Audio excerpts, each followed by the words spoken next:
Hello friends, welcome to நம்ம Taylor. இன்னைக்கு வீடியோவில் நம்ம கேதரிங் ஸ்லீவ் வந்து எப்படி ஸ்டிச் பண்ணுறதுன்னு பார்க்கலாம். 3/4 ஸ்லீவு, அதில் கீழே பார்டர் வரும். பேலன்ஸ் இருக்க கிளாத்தில் வந்து நான் இப்போ மெஷர்மெண்ட்டை மார்க் பண்ணிக்கிறேன். இந்த மெஷர்மெண்ட்டை உங்கள் ஸ்லீவில் எந்தளவுக்கு வேணுமோ அதுக்கேற்ற மாதிரி மார்க் பண்ணிக்கோங்க. மார்க் பண்ணிவிட்டு நம்ம மார்க் பண்ணதுலேருந்து கீழே வந்து ஒரு 3 இன்ச்சு இல்லைனா 3.5 இன்ச்சு அளவுக்கு நீங்கள் கீழே வந்து ஆம்கோல் போர்ஷன் அந்த கர்வ் எடுக்கிறதுக்கு மார்க் பண்ணிக்கோங்க. மார்க் பண்ணினதுக்கப்புறமா நம்ம ஸ்லீவுக்கான அந்த கர்வ் வந்து எடுக்கணும். கீழே கை சுற்றளவு பார்த்திங்கன்னா நான் வந்து 5 இன்ச்சு மார்க் பண்ணிக்கிறேன். உங்கள் கை சுற்றளவு என்னவோ அது கரெக்டாக வந்து மார்க் பண்ணிக்கோங்க. மார்க் பண்ணிவிட்டு இந்த மாதிரி நம்ம ஸ்லாண்டிங்காக கோடு போட்டுடலாம். போட்டதுக்கப்புறம் பாருங்கள், கையோட அந்த கரெக்டான அந்த வளைவை வந்து நம்ம எடுத்து விட்டாச்சு. எடுத்து விட்டக்கப்புறமா கரெக்டாக அந்த போர்ஷனை மட்டும் நம்ம கட் பண்ணி ரிமூவ் பண்ணிடணும். இப்போ நம்ம ஸ்லீவ் போர்ஷன் வந்து ரெடி ஆகிடுச்சு. எங்கெங்கே நாச்சஸ் வருமோ அங்கே கரெக்டாக வந்து நாச்சஸ் போட்டு எடுத்துக்கலாம். சென்டர் போர்ஷன், அதுக்கப்புறம் வந்து சைடு ஜாயின் பண்ணுறதுக்கு அடையாளத்துக்காக நாச்சஸ் போட்டாச்சு.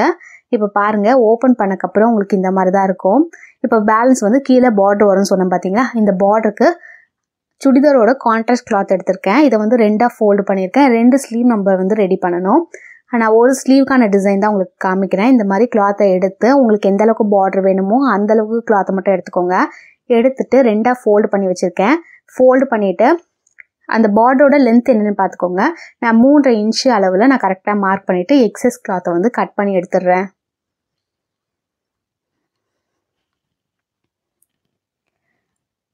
இந்த மாதிரி பேலன்ஸ் இருக்க கிளாத்தை வந்து நம்ம கட் பண்ணி எடுத்தாச்சு. எடுத்தக்கப்புறமா நம்ம கீழே வந்து ஒரு பெண்டு மாதிரி கொடுக்க போகிறோம். அதுக்காக பார்த்திங்கன்னா கரெக்டாக கீழ் போர்ஷனில் ஒரு 2 இன்ச்சு வந்து நான் மார்க் பண்ணியிருக்கேன். அதுக்கப்புறமா கீழேருந்து மேலே பார்த்திங்கன்னா ஒரு 2.5 இன்ச்சு வந்து மார்க் பண்ணியிருக்கேன். இந்த அளவுகளுக்கு ஏற்ற மாதிரி கரெக்டாக அந்த வளைவை வந்து நம்ம எடுத்து விட்டுடலாம். வளைவு போட்ட பேலன்ஸ் இருக்கும் பார்த்திங்கன்னா, அந்த கிளாத்தை வந்து நம்ம கட் பண்ணி எடுத்துடணும். இந்த வளைச்சி விட்டோம் பார்த்திங்களா, அந்த கர்வ் வந்து கரெக்டாக நம்ம வந்து கட் பண்ணி எடுத்தாச்சு.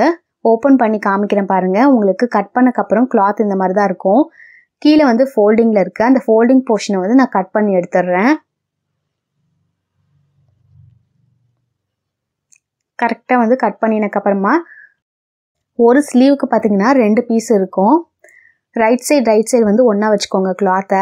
இந்த மாதிரி வச்சுட்டு நம்ம ஒரு லேஸ் வந்து கொடுக்க போகிறோம். உங்களுக்கு என்ன லேஸ் வேணுமோ கொடுத்துக்கோங்க, இல்லை ப்ளைனாக தைச்சாலும் ஓகே தான். இந்த மாதிரி நான் ஒரு லேஸை வச்சுட்டு கரெக்டாக சென்டர் பாயிண்ட் பார்த்து அதுக்கு ஏற்ற மாதிரி நான் வந்து ஸ்டிச் பண்ணிட்டு வர போகிறேன். எப்படி தைக்கிறேன்னு பாருங்கள். இந்த மாதிரி தைக்கும் போது பார்த்திங்கன்னா உங்களுக்கு தைச்சதே தெரியாத மாதிரி நல்லா நீட் ஃபினிஷிங் கிடைக்கும். அதுக்காக தான் நம்ம இந்த மாதிரி வந்து ஸ்டிச் பண்ணுறோம். இது ரொம்பவே சிம்பிள் தான். கீழே ஒரு கிளாத் இருக்குது, நடுவில் பார்த்திங்கன்னா ஒரு லேஸ் வச்சுருக்கேன். அதுக்கு மேலே இன்னொரு கிளாத்து, 2 பீஸாக இது லைனிங் கிளாத்து உங்களுக்கு மெத்தடில் இருக்கும். ரொம்பவே ஈஸியாக வந்து நம்ம ஸ்டிச் பண்ணிவிட்டு ஃபுல்லாக அந்த கர்வெலாம் கரெக்டாக அந்த பெண்டெலாம் எடுத்து நம்ம ஸ்டிச் பண்ணும் போது கரெக்டாக லேஸ் வந்து டேர்ன் ஆகி அதோட நீட் ஃபினிஷிங் வந்து நம்மளுக்கு கிடைச்சிடும். நம்ம சேனலை இப்போ தான் ஃபஸ்ட் டைம் பார்க்குறீங்கன்னா மறக்காமல் சப்ஸ்கிரைப் பண்ணுங்கள். பக்கத்தில் இருக்க பெல் ஐக்கானை கிளிக் பண்ணிக்கோங்க. அப்போ தான் நாங்கள் போடுற வீடியோ உங்களுக்கு நோட்டிஃபிகேஷனில் வரும். பார்த்தீங்கன்னா தைச்சி முடிச்சாச்சு. இப்போ உங்களுக்கு டேர்ன் பண்ணுறதுக்கு முன்னாடி இந்த மாதிரி சின்ன சின்னதாக வந்து கட் பண்ணி விட்டுக்கோங்க கிளாத்தில். இந்த மாதிரி கட் பண்ணும் போது தான் நம்மளுக்கு அந்த வளைவு வந்து டேர்ன் பண்ணும் போது கரெக்டாக வந்து திரும்பி வரும். திரும்பி வந்ததுக்கப்புறமா நம்ம ஸ்டிச் பண்ணதுக்கு மேலேயே ஒரு படிமான தையல் வந்து போட்டுடலாம். இந்த மாதிரி படிமான தையல் போடுறதுனால ஒரு ஸ்டிஃப்னஸ் வந்து கிடைக்கும் உங்களுக்கு. கரெக்டாக அந்த வளைவுலாம் பார்த்திங்கன்னா டேர்ன் பண்ணி ஒரே மாதிரி ஈவனாக வந்து ஸ்டிச் பண்ணிட்டு வரணும்.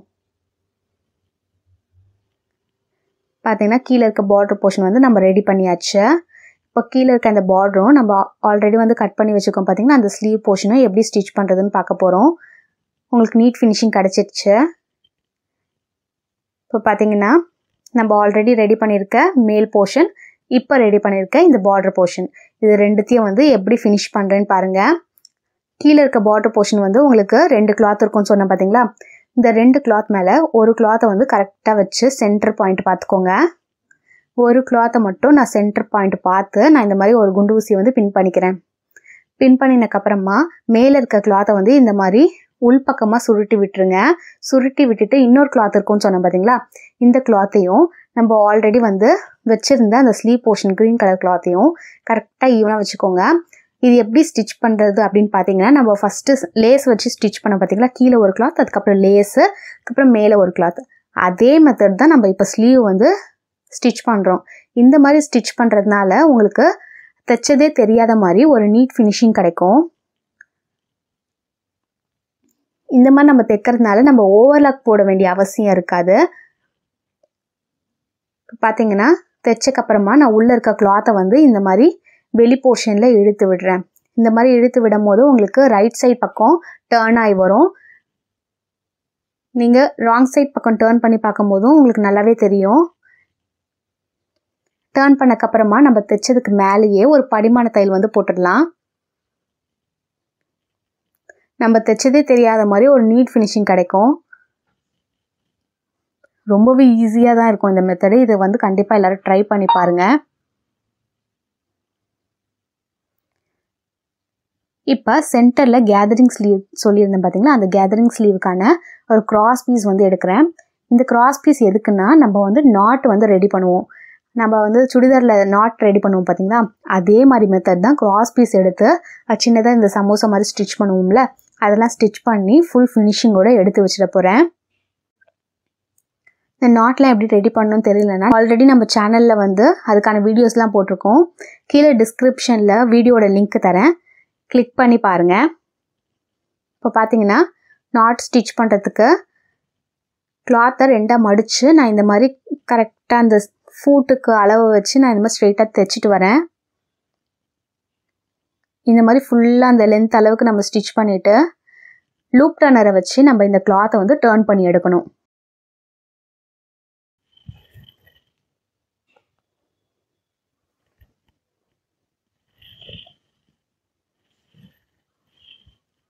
கரெக்டாக பார்த்தீங்கன்னா லூப் டர்னரை யூஸ் பண்ணி இந்த கிளாத்தை வந்து ரைட் சைட் பக்கம் வந்து திருப்பிட்டு வரேன். லூப் டர்னரை யூஸ் பண்ணியும் நம்ம வந்து கிளாத்தை ராங் சைடை வந்து ரைட் சைட் பக்கம் திருப்பலாம். நீங்கள் நீடில் வச்சு கூட ராங் சைட்லேருந்து ரைட் சைட் பக்கம் திருப்பலாம். பார்த்தீங்கன்னா நான் கரெக்டாக வந்து ஃபுல்லாக டர்ன் பண்ணி எடுத்தக்கப்புறம் இதோட ஃபினிஷிங் உங்களுக்கு பார்க்குறதுக்கு இந்த மாதிரி தான் இருக்கும். நாட் வந்து நம்ம ரெடி பண்ணியாச்சு. இப்போ இதோட லென்த்து வந்து நம்ம பார்க்கணும். எதுக்காக லென்த்து பார்க்குறோம் அப்படின்னு பார்த்தீங்கன்னா, கேதரிங் ஸ்லீவுக்கு லென்த்து வந்து கரெக்டாக வந்து இருக்கணும். நீங்கள் கேதரிங் பண்ணும் போது இந்த நாட் வந்து ரொம்ப பெருசாக இருந்ததுன்னா பார்க்குறதுக்கு நல்லா இருக்காது. அதுக்கான ஸ்லீவோட அளவுலேருந்து கொஞ்சம் வந்து எக்ஸ்ட்ரா இருக்கிற மாதிரி பார்த்து ரெடி பண்ணி வச்சுக்கோங்க.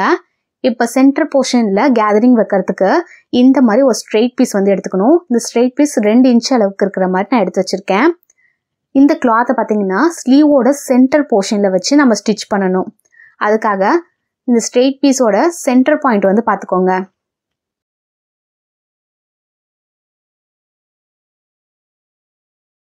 இப்போ கரெக்டாக இந்த ஸ்ட்ரெயிட் பீஸை வச்சு நம்ம சென்டர் பாயிண்ட்டை பார்த்து இந்த மாதிரி நீடில் வந்து பின் பண்ணியாச்சு. கீழே எப்படி பண்ணமோ அதே தான் மேலேயும். கரெக்டாக ஸ்லீவோட சென்டர் பாயிண்ட் வந்து பார்த்துக்கோங்க. நம்ம நாச்சஸ் போட்டிருப்போம், அந்த நாச்சஸை அடையாளம் வச்சு நம்ம சென்டராக பார்த்துட்டு நம்ம ஒரு குண்டு ஊசி வந்து பின் பண்ணிக்கலாம். எக்ஸஸாக இருக்க கிளாத்தை கட் பண்ணிட்டேன். கரெக்டாக சென்டர் வச்சுட்டு ஒரு குண்டு ஊசி வந்து நம்ம பின் பண்ணியாச்சு. இந்த மாதிரி ரெடி பண்ணினதுக்கப்புறமா எப்படி வந்து நம்ம ஃபினிஷ் பண்ணுறது அப்படின்னு பார்க்க போகிறோம். பாருங்கள், ஒரு 1/4 இன்ச் அளவுக்கு கிளாத்தை உள்பக்கமாக மடித்து நான் இந்த மாதிரி ஃபுல்லாக ஸ்ட்ரெயிட்டாக வந்து ஸ்லீவோட லென்த் அளவுக்கு நான் ஸ்டிச் பண்ணிட போகிறேன். கீழே பார்த்தீங்கன்னா நான் ஆல்ரெடி வந்து தைச்சிட்டேன் மடித்து, அதனால் அதுங்க ஃபினிஷிங் வந்து உங்களுக்கு காமிக்கல. ஒரே ஸ்ட்ரெயிட்டாக வச்சு தைச்சாச்சு.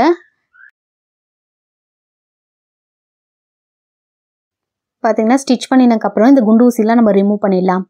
ரிமூவ் பண்ணிவிட்டு நம்ம ஆல்ரெடி நாட் ரெடி பண்ணி வச்சுருந்தோம். இந்த நாட்டை வந்து நம்ம ஸ்டிச் பண்ணியிருக்கோம் பார்த்தீங்களா, அந்த ஸ்ட்ரெயிட்டாக ஸ்லீவோட லென்த் அளவுக்கு இதை ஒட்டின மாதிரி இந்த நாட்டை வந்து ஃபுல்லாக வந்து ஸ்ட்ரெயிட்டாக வச்சு நம்ம சென்டரில் இந்த 2 இன்ச் அளவுக்கு கிளாத் எடுத்துருக்கோம்ல, அதோட சென்டரில் நம்ம ஸ்ட்ரெயிட்டாக தையல் போட்டு வர போகிறோம்.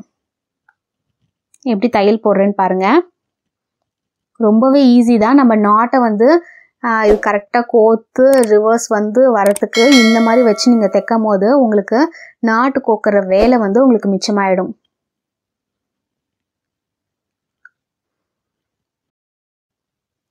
பார்த்தீங்கன்னா ஸ்ட்ரெயிட்டாக வந்து நம்ம தையல் போட்டாச்சு. தையல் போட்டுட்டு ஸ்லீவ் அப்படியே டர்ன் பண்ணிக்கோங்க. டர்ன் பண்ணிவிட்டு இன்னொரு போர்ஷனில் வருது பார்த்தீங்கன்னா இந்த ஸ்ட்ரெயிட் பீஸு, இந்த நாட்டை வந்து நல்லா ஒட்டின மாதிரி வைக்கணும். நல்லா ஒட்டின மாதிரி வச்சு ஒரு பா மாதிரி ஸ்ட்ரெயிட்டாக வந்து அதுக்கப்புறமா கீழே வந்து ஸ்ட்ரெயிட் தையல் போடும் போது உங்களுக்கு கரெக்டாக வந்து வந்துடும். இப்போ பாருங்கள் நான் எப்படி தைக்கிறேன்னு. ஒரு எல் மாதிரி வந்துட்டு அதுக்கப்புறம் அதே மாதிரி ஃபஸ்ட்டு நம்ம எப்படி தைச்சோமோ அதே மாதிரி கிளாத்தை ஒரு 1/4 இன்ச் அளவுக்கு மடிச்சுட்டு இப்படி ஸ்ட்ரெயிட்டாக வந்து தையல் போட்டு வந்துடலாம். ரொம்ப சிம்பிள் தான். இப்போ பார்த்தீங்கன்னா அந்த நாட்டு மேலே தையல் விழாத மாதிரி நல்லா ஒட்டி வச்சு அதுக்கப்புறமா தையல் போடும் போது தான் உங்களுக்கு கேதரிங் பண்ணும் போது உங்களுக்கு கரெக்டாக அந்த கேதர் வந்து ஃபார்ம் ஆகும். இல்லைனா நடுவில் நம்ம நாட்டு மேலேயே தையல் போட்டோம்னா அந்த கேதரிங் வந்து ஃபார்ம் ஆகாது. இப்போ பாருங்கள் நம்ம தைச்சி முடிச்சக்கப்புறமா இதோட ஃபினிஷிங் பார்க்குறதுக்கு இந்த மாதிரி தான் இருக்கும். கீழே இருக்க இந்த நாட்டை வந்து நம்ம லைட்டாக வந்து போ மாதிரியும் போட்டுக்கலாம். இல்லைனா நீங்கள் ஃபுல்லாக கேதர் பண்ணி நீங்கள் எப்படி கேதரிங் ஸ்லீவ் இருக்குமோ அந்த மாதிரி டைப்லேயும் வந்து போட்டுக்கலாம். இது 2-in-1 பர்பஸ் மாதிரி நம்ம யூஸ் பண்ணிக்கலாம். இப்படி போட்டால் உங்களுக்கு நார்மல் 3/4 ஸ்லீவ் மாதிரி இருக்கும் ஒரு சின்ன போவோட. நான் கேதர் பண்ணி உங்களுக்கு காமிக்கிறேன் பாருங்கள். இப்போ இந்த நாட்டை வந்து நம்ம கரெக்டாக வச்சுட்டு இந்த மாதிரி சின்ன சின்ன கேதரிங்காக வச்சு பார்த்துட்டு உங்களுக்கு எந்தளவுக்கு கேதர் வேணுமோ அதுக்கேற்ற மாதிரி வச்சு கீழே நம்ம நாட் போட்டோம்ல அந்த நாட்டை வந்து நல்லா ஒட்டின மாதிரி நாட்டு போட்டு விட்டிங்கன்னா உங்களுக்கு கேதரிங் ஸ்லீவ் வந்து ரெடி ஆகிடும். இன்றைக்கி வீடியோவில் ரொம்ப சிம்பிளாகவும் ஈஸியாகவும் ஒரு கேதரிங் ஸ்லீவ் எப்படி ரெடி பண்ணுறதுன்னு பார்த்தோம். இதே மாதிரி நிறைய வீடியோ பார்க்க நம்ம சேனலை ஃபாலோ பண்ணிக்கோங்க. மறக்காமல் கமெண்ட் பண்ணுங்கள், ஷேர் பண்ணுங்கள், சப்ஸ்கிரைப் பண்ணுங்கள், லைக் பண்ணுங்கள், கீழே இருக்க பெல் ஐக்கானை கிளிக் பண்ணுங்கள். தேங்க்ஸ் ஃபார் வாட்சிங்.